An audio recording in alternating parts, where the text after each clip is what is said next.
Hello, everybody. I just wanted to make a very quick video here. I read yet another review of Nolan's Odyssey, and it wasn't really a review.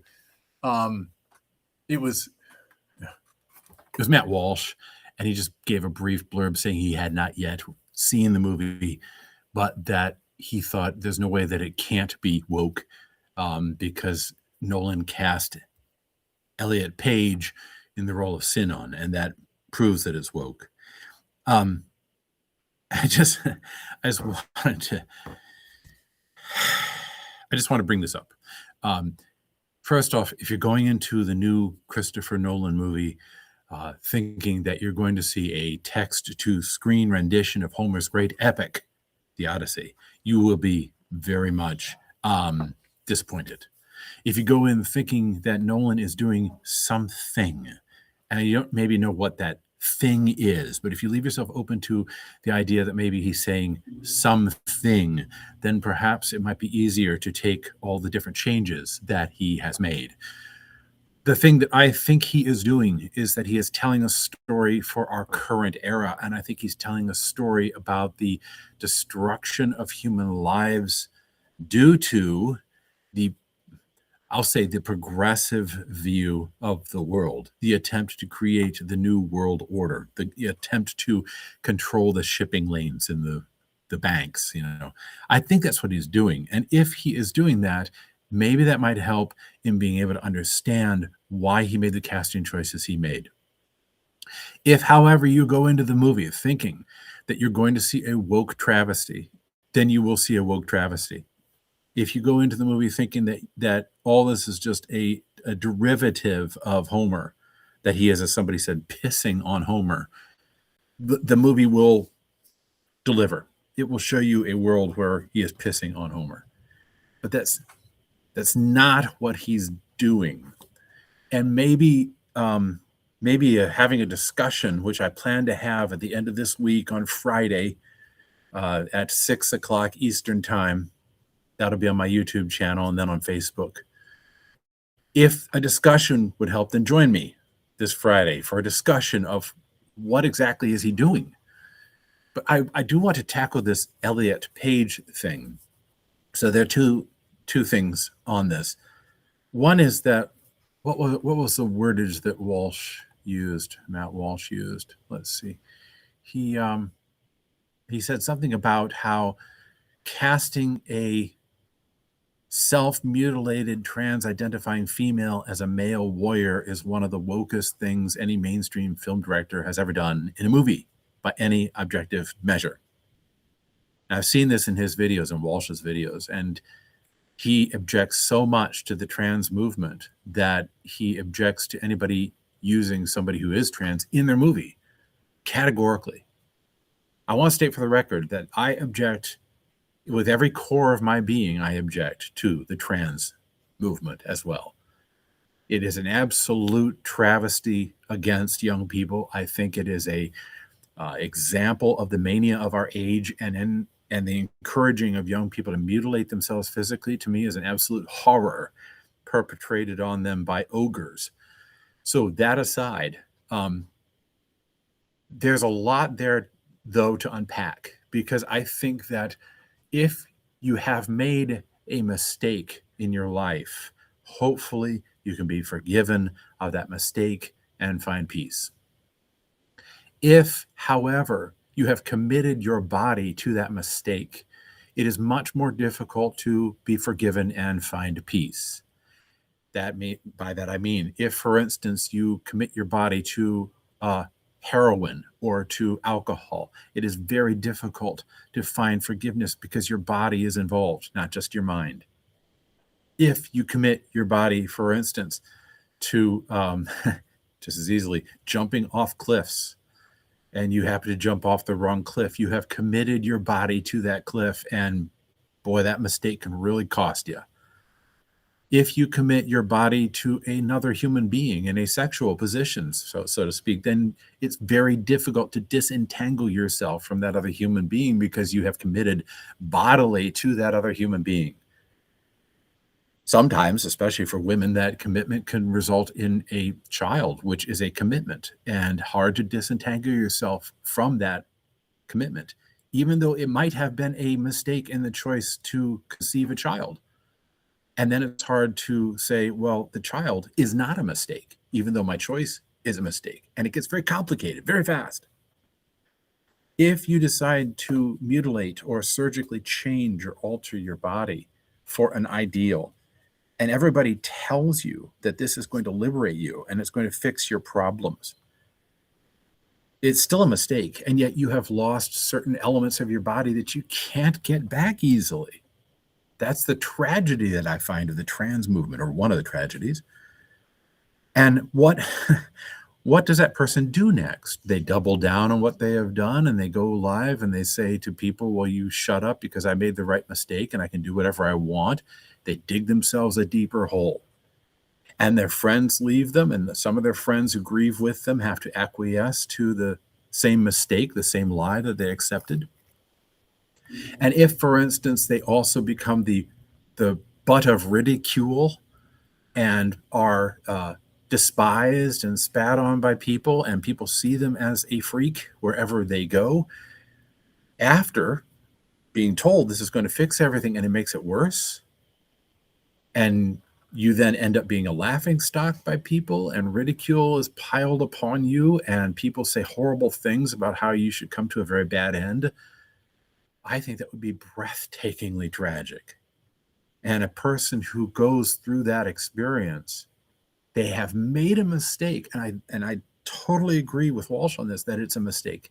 And I totally agree with him that the self-mutilating, trans-identifying movement is an absolute mistake.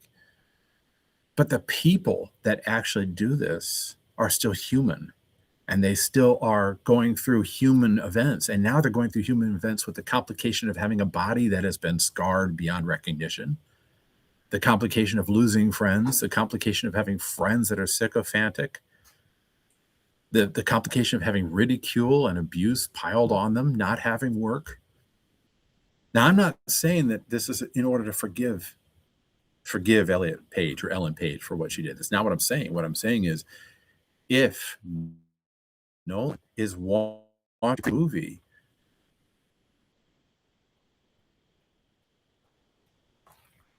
where he talks about the disaster, the calamity, the fallout, the death toll, so to speak, that has been perpetrated upon the modern era by the, for lack of a better word, progressive movement. How much damage has this progressive movement done? Well, here it is. The death toll rises. If that's what he's trying to do, and if what he's trying to do is to use the Odyssey in order to make a statement about the horrors of this thing, what better person would he have to cast as sort of the poster child of the horrors than somebody who has been physically mutilated? Now, the movie is loaded with horrors, and one horror after another, abortion and rape and murder and destruction. It's just loaded with them. All of them can be traced back to this progressive thing. And I think that maybe Nolan didn't even tell Paige about this. Maybe he lied to her in order to get the Trojan horse of the movie into the minds of other people, so that there's a meta thing going on where she's almost like a Sinon in real life, to tell people, oh, here I am, this trans activist, and I'm in a movie, and people go to see it, and the movie then gets into their mind in much the same way that Sinon says to the Trojans, this is the gift, and they get killed for it. In some ways, if that's what he does, that's genius. And I really think that we have to, speaking as a conservative now, as conservatives, we really have to take into account that we're dealing with a piece of artwork. We're not dealing with a piece of political statement only. It is ironic to me that when you look at the names alone, Ellen Page, who was this beautiful young lady as an actor in the movies Juno and even in Inception and the like, she's quite wonderful. Ellen Page goes into Hollywood, and who knows what happened? She was maybe, I don't know, abused, used, who knows? Was she attacked? We don't know, but we do know that something changed with her. And she seems to have found safety first in other women, which many victims of abuse do. And then after finding safety in women, she went a step further and listened to other people who said, maybe you're a man in a woman's body. You need to let your man out, so to speak, and take charge of your sexuality, and this will fix it, and this will empower you. And doctors and friends and mentors and directors and bosses all told her this is the solution. Politicians all told her this is the solution. Mutilate yourself and all will be well. And she listened to them, and she went and did what she did, and now she's a mutilated walking victim, a walking wounded. So is it the job of conservatives to pile on hatred and ridicule and abuse on her? How is that different from kicking the woman who has been assaulted after she's been assaulted? How is that different? Is it the job of a conservative to say, you messed up, you can fix it still, come home, all is well? Here's a supreme irony, my friends.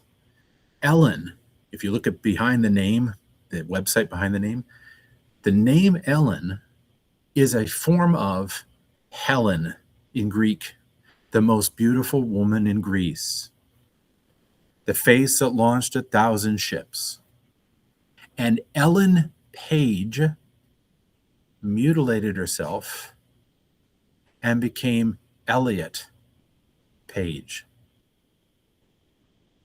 She became Elias, the prophet, which is what Elliot stands for. Elliot, the name is the same as Elias, the prophet. So the most beautiful woman in Greece became the prophet. Prophet for what? Prophet for our culture, prophet for the future, prophet for the destruction that the progressive mindset has foisted upon our civilization. I take away from this whole fury, this whole tempest in a teapot that's going on surrounding this movie, a great many things. But one of the things that just has gotten under my skin is the absolute abuse, ridicule, hatred of a woman who, for all intrinsic purposes, is a victim of a horrible lie. It doesn't excuse her actions, so to speak. But then who am I to excuse or forgive another person's actions? I'm not God. Are you?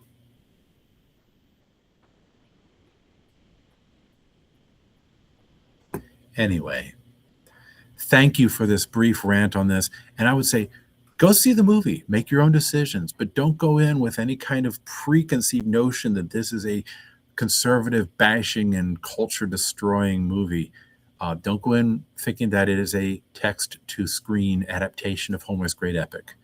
Just as Homer changed the Egyptian epic of the Sekhmet boat and Ra and the Duat, just as Virgil changed the story of Homer and put Odysseus in the worst possible place, just as Dante confirmed that story and put Odysseus in hell, so too Nolan is converting the story and using it to tell a modern thesis.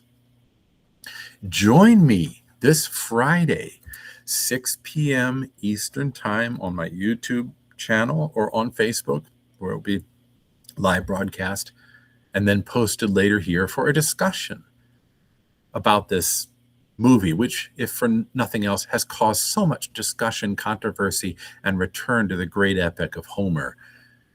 Thank you all, and God bless you and keep you.